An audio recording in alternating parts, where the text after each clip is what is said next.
মেবোবিয়ান gland নামের গ্রন্থি চোখের আর্দ্রতা বজায় রাখে।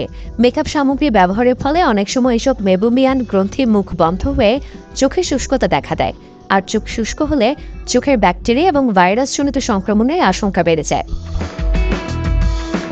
চোখে আইশ্যাডো এবং গ্লিটার জাতীয় প্রসাধনীর ক্ষুদ্র কণা থেকে অনেক সময় চোখের অ্যালার্জি বা পানি পড়ার রোগ হতে পারে। কন্ট্যাক্ট লেন্স ব্যবহার করার সময়ও সাবধানতা অবলম্বন না করলে চোখে মরিতে ইনফেকশন হতে পারে বা মনির উপরের স্তর উঠে যেতে পারে।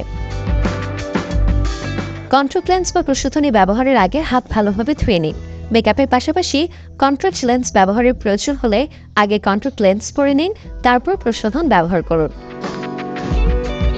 কোনো অবস্থায় চোখে কন্ট্যাক্ট লেন্স ও মেকআপ নিয়ে ঘুমাতে যাবেন না। সাথে লক্ষ্য রাখুন প্রসাধন সামগ্রীর মেয়াদ ঠিক আছে কিনা। মেকআপ সামগ্রী শুষ্ক স্থানে রাখুন। ভেজা ও স্যাঁতসেঁতে জায়গায় রাখলে তাতে ব্যবহৃত প্রিজারভেটিভ ক্ষতিগ্রস্ত হয়, জীবাণু সংক্রমণ ঘটে। বিরত থাকুন একজনের ব্যবহৃত প্রসাধনী অন্যজন ব্যবহার করা থেকে। চোখ লাল বা অন্য কোনো রোগ থাকা অবস্থায় মেকআপ ব্যবহার করা থেকে দূরে রাখুন, এতে রোগ বেড়ে যাওয়ার আশঙ্কা থাকে।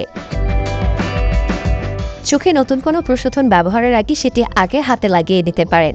কিছুক্ষণ অপেক্ষা করুন, কোনো প্রতিক্রিয়া না হলে এবার চোখে ব্যবহার করতে পারেন।